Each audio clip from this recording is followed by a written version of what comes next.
तो question number 1 है, कृष्ण का सर्वप्रथम उल्लेख किस उपनिषद में मिलता है? छांदोग्य उपनिषद, मुंडक उपनिषद, कठोप उपनिषद या फिर प्रश्नोप उपनिषद। एक प्रश्न बहुत पूछा जाता है कि सत्य में विजयते कहाँ से लिया गया, तो मुंडक उपनिषद से लिया गया। यूपीएससी सिविल सेवा में पूछा जा चुका है प्रश्न। अब आपको बताना है कृष्ण का सबसे पहले उल्लेख किस उपनिषद में मिलता है, तो छांदोग्य उपनिषद में मिलता है। इसका आंसर हो जाएगा ऑप्शन नंबर ए। तो कृष्ण का सबसे पहले वर्णन जो है वो छांदोग्य उपनिषद में देवकी पुत्र के रूप में और अंगिरस के शिष्य के रूप में मिलता है। दाएं भाग की रचना किसके द्वारा लिखी गई है? दाएं भाग की रचना किसके द्वारा लिखी गई है? ये लिखी गई है जीमूत वाहन के द्वारा। किसके द्वारा लिखी गई है? जीमूत वाहन के द्वारा। रघुनंदन और माधवाचार्य और श्रीदत्त उपाध्याय ने भी कुछ ना कुछ लिखा है, चलिए देखते हैं। तो दाएं भाग जो है जीमूत के द्वारा लिखा गया है, जीमूत वाहन के द्वारा लिखा गया है। माधवाचार्य ने लिखा है पराशर माधवीय और श्रीदत्त उपाध्याय ने लिखा है आचारादर्श और रघुनंदन ने लिखी है स्मृतित्व। किस पुराण में गणेश पूजा का प्रथम बार उल्लेख मिलता है? किस पुराण में गणेश पूजा का पहली बार उल्लेख मिलता है? तो मत्स्य पुराण नहीं है, वायु पुराण नहीं है और मार्कंडेय पुराण नहीं है, यह है अग्नि पुराण। क्या है? अग्नि पुराण। तो अग्नि पुराण में तांत्रिक पद्धति का उल्लेख मिलता है और अग्नि पुराण में गणेश पूजा का प्रथम बार उल्लेख किया गया है।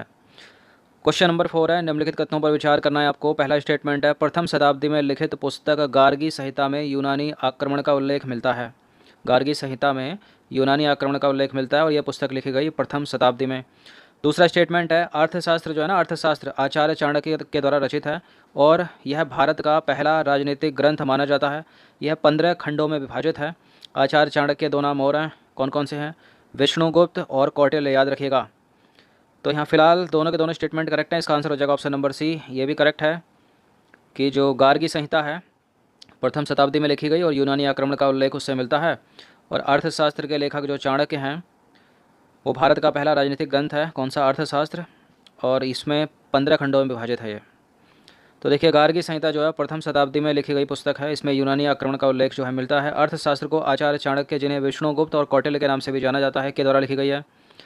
यह राजनीति का पहला ग्रंथ माना जाता है। इसमें लगभग 6000 श्लोकों में मौर्यकालीन राजनीति, सामाजिक, आर्थिक, मौर्यकालीन राजनीति, सामाजिक, आर्थिक एवं धार्मिक स्थिति की जानकारी मिलती है। यह 15 खंडों में विभाजित है और इसका द्वितीय और तृतीय खंड सर्वाधिक प्राचीन है।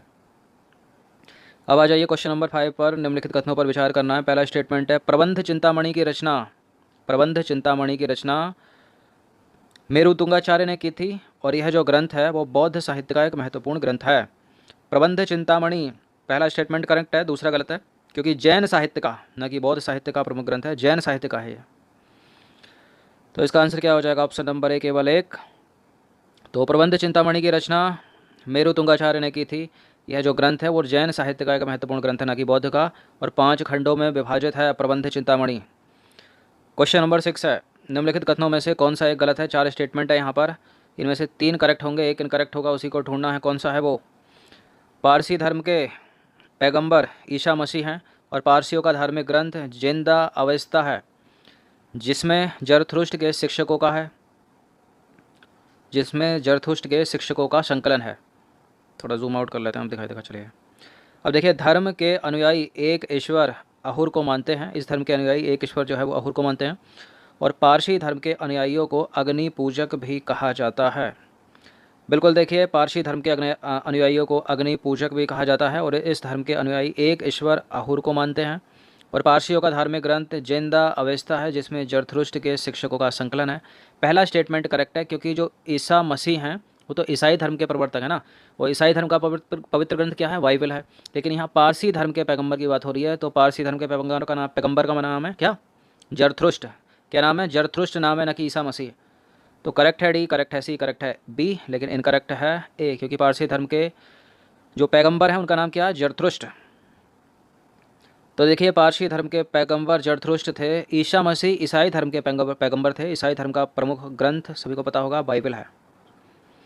अब है क्वेश्चन नंबर 7, निम्नलिखित कथनों पर विचार करें। 2 स्टेटमेंट है यहाँ पर, कौन कौन से हैं वो स्टेटमेंट। पहला है, हर्यक वंश का संस्थापक बिंबिसार था, जो मगध की गद्दी पर 544 ईसा पूर्व बैठा। बिंबिसार ने राजगृह का निर्माण करवाया और उसे अपनी राजधानी बनाया। तो करेक्ट है पहला, करेक्ट है दूसरा, बिंबिसार ने राजगृह का निर्माण करवाया, उसे अपनी राजधानी बनवाया, सत्य है। यहाँ देखा कीजिए कि सत्य पूछा या असत्य, वरना उल्टा पड़ जाएगा पूरा। तो उपरोक्त दोनों के दोनों कथन सत्य हैं। हर्यक वंश का संस्थापक था बिंबिसार, मगध की राजगद्दी पर बैठा 544 ईसा पूर्व। वह बौद्ध धर्म का, किसका, बौद्ध धर्म का अनुयायी था। बिंबिसार ने ब्रह्मदत्त को हराकर अंग राज्य को मगध में मिला लिया था। राजगृह का निर्माण भी बिंबिसार ने करवाया और उसे अपनी राजधानी बनाया। क्वेश्चन नंबर 8 है, निम्नलिखित कथनों में से कौन सा गलत है। 4 में से कोई ना कोई इनकरेक्ट होगा, कौन सा है वो इनकरेक्ट। तो देखिए निम्नलिखित में से कौन सा जो है गलत है, कौन सा। महात्मा बुद्ध की सेवा में बिंबिसार ने राजवैद्य जीवक को भेजा था। बिंबिसार की हत्या उसके पुत्र अजातशत्रु ने कर दी थी और वह 493 ईसा पूर्व में मगध की गद्दी पर बैठा। अजातशत्रु का उपनाम कुणिक था और वह प्रारंभ में जैन धर्म का अनुयायी था। हर्यक वंश का अंतिम राजा उदयन था, उदयन। देखिए करेक्ट है, पहला करेक्ट है, दूसरा करेक्ट है, तीसरा इनकरेक्ट है, चौथा क्योंकि हर्यक वंश का अंतिम राजा उदयन नहीं था।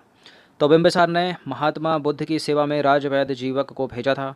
बिंबिसार की हत्या उसके पुत्र अजातशत्रु ने कर दी थी और 493 ईसा पूर्व में वो मगध की गद्दी पर बैठा। हर्यक वंश का अंतिम राजा उदयन का पुत्र नागदशक था। कौन, नागदशक, जो उदयन का पुत्र था। अब है क्वेश्चन नंबर 9, निम्नलिखित कथनों पर विचार करना है आपको। 2 स्टेटमेंट है यहाँ पर। पहला स्टेटमेंट है कि सिकंदर ने भारत विजय का अभियान 326 ईसा पूर्व में प्रारंभ किया। सिकंदर की सेना ने व्यास नदी के पश्चिमी तट पर पहुंचकर उसे पार करने से इनकार कर दिया। तो व्यास नदी की तट पर पहुंचे थे या रावी नदी के तट पर। व्यास नदी के तट पर ही पहुंचे थे। करेक्ट है दोनों के दोनों स्टेटमेंट। इसका आंसर हो जाएगा ऑप्शन नंबर सी। तो देखिए सिकंदर ने भारत विजय अभियान 326 ईसा पूर्व प्रारंभ किया और सिकंदर का सेनापति कौन था, सेल्यूकस निकेटर। और सिकंदर की सेना ने व्यास नदी के पश्चिमी तट पर पहुंचकर उसे पार करने से इनकार कर दिया। सिकंदर स्थल मार्ग के द्वारा 325 ईसा पूर्व में भारत से लौटा। 10वां प्रश्न है, निम्नलिखित कथनों में से कोई एक यहाँ पर गलत है। शिशुनाग वंश का अंतिम राजा नंदी वर्मन था। बी है, नंद वंश का संस्थापक घनानंद था। चंद्रगुप्त मौर्य ने घनानंद को युद्ध में पराजित कर मगध में मौर्य वंश की नींव डाली।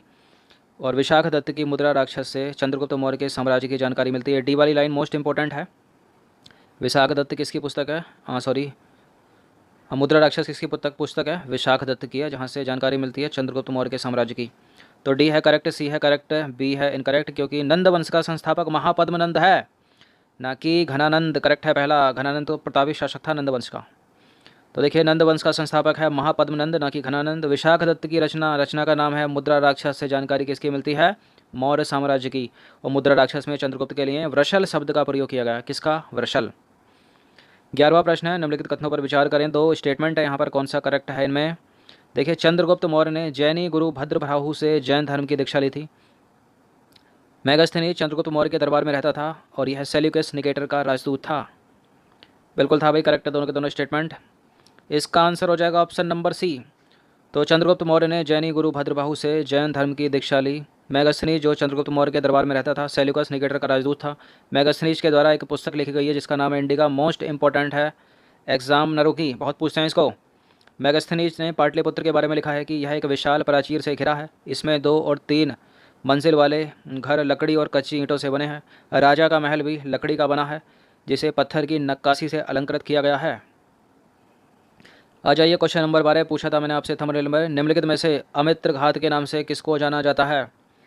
किसको जाना जाता है अमित्र घात के नाम से। अशोक नहीं है, चंद्रगुप्त मौर्य नहीं है, काला अशोक नहीं है, यह है बिंदुसार। कौन है, बिंदुसार।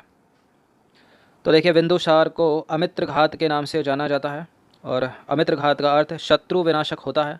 बिंदुसार आजीवक संप्रदाय का अनुयायी था और जैन धर्म ग्रंथों में बिंदुसार को एक और नाम सिंहसेन के नाम से जाना जाता है। क्वेश्चन नंबर 39, निम्नलिखित कथनों में से कौन सा जो है वो असत्य है। एक बार फिर से आ जाइए। उपगुप्त नामक बौद्ध भिक्षु ने अशोक को बौद्ध धर्म की दीक्षा दी।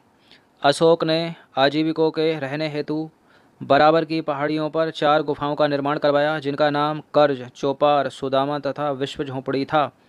अशोक के 8वें स्तंभ लेख में आजीविकों का उल्लेख किया गया है तथा महामात्रों को आजीविकों के हितों को ध्यान में रखने के लिए कहा गया है। राजगद्दी पर बैठते समय अशोक अवंती का राज्यपाल था। इसमें से कौन सा गलत है। देखिए अशोक के 8वें स्तंभ लेख या जिनको बोलते हैं शिलालेख या जिनको बोलते हैं अभिलेख, जिनको क्या बोलते हैं, अभिलेख, तो 8वें में नहीं बल्कि 7वें में आजीविकों का उल्लेख किया गया है तथा महामात्रों को आजीविकों के हितों को ध्यान में रखने के लिए कहा गया है। तो 8वें में नहीं है, ऐसा 7वें में है। देखिए अशोक के शिलालेख इंपॉर्टेंट है, पूछ ले जाते हैं परीक्षाओं में, इसलिए आप पढ़ लेना इनको। देखिए सम्राट अशोक के 7वें स्तंभ लेख में है, न कि 8वें में, आजीविकों का उल्लेख किया गया तथा महामात्रों को आजीविकों के हितों का ध्यान रखने के लिए कहा गया है। इसमें पूछ लेते हैं अशोक के कौन से, पहले में क्या, दूसरे में क्या, तीसरे में क्या। सबका फेवरेट है 13वां, 5वां, 8वां, छठा, दूसरा। तो क्वेश्चन नंबर 14 है, शिलालेखों का प्रचलन भारत में सर्वप्रथम अशोक ने करवाया, इसलिए पूछते हैं प्रश्न। करेक्ट है बिल्कुल। अशोक के शिलालेखों में ब्राह्मी, खरोष्टी, ग्रीक और अरमाइक लिपि का प्रयोग हुआ है। बिल्कुल हुआ है, नो डाउट है इसमें। तो सी है इसका आंसर। देख लीजिए सत्य पूछा या असत्य। तो देखिए भारत में शिलालेखों का सबसे पहले प्रचलन अशोक ने करवाया। अशोक के शिलालेखों में ब्राह्मी, खरोष्टी, ग्रीक, अरमाइक लिपि का प्रयोग हुआ है। ग्रीक एवं अरमाइक लिपि का प्रयोग अफगानिस्तान के अभिलेख से, खरोष्टी लिपि का प्रयोग उत्तर पश्चिम पाकिस्तान से, शेष भारत में ब्राह्मी लिपि के अभिलेख जो हैं वो मिले हैं। फिर से देख लीजिए, ग्रीक अरमाइक अफगानिस्तान से, खरोष्टी लिपि उत्तर पश्चिमी पाकिस्तान और ब्राह्मी भारत। अब क्वेश्चन नंबर 15, अशोक के किस अभिलेख में कलिंग युद्ध का वर्णन है तथा अशोक के हृदय परिवर्तन की बात की गई है। ये कलिंग युद्ध का वर्णन तो मोस्ट इंपॉर्टेंट है, किसमें है, ये बहुत बार पूछा है पेपर में पहले भी। किसमें बताइए, 13वें में, 10वें में, चौथे में, तीसरे में। तो अशोक के कलिंग युद्ध का वर्णन जो है वो 13वें शिलालेख, या इसको अभिलेख कह लो या फिर इसको कह लो स्तंभ लेख में है। और इसके हृदय परिवर्तन की जो बात है वो भी 13वें अभिलेख या शिलालेख में की गई है। इसका आंसर हो जाएगा ऑप्शन नंबर ए। तो अशोक के 13वें शिलालेख में कलिंग युद्ध का वर्णन है एवं इसमें अशोक के हृदय परिवर्तन की बात कही गई है। और अशोक के इसी शिलालेख में या अभिलेख में या स्तंभ लेख में पड़ोसी राजाओं का वर्णन भी है।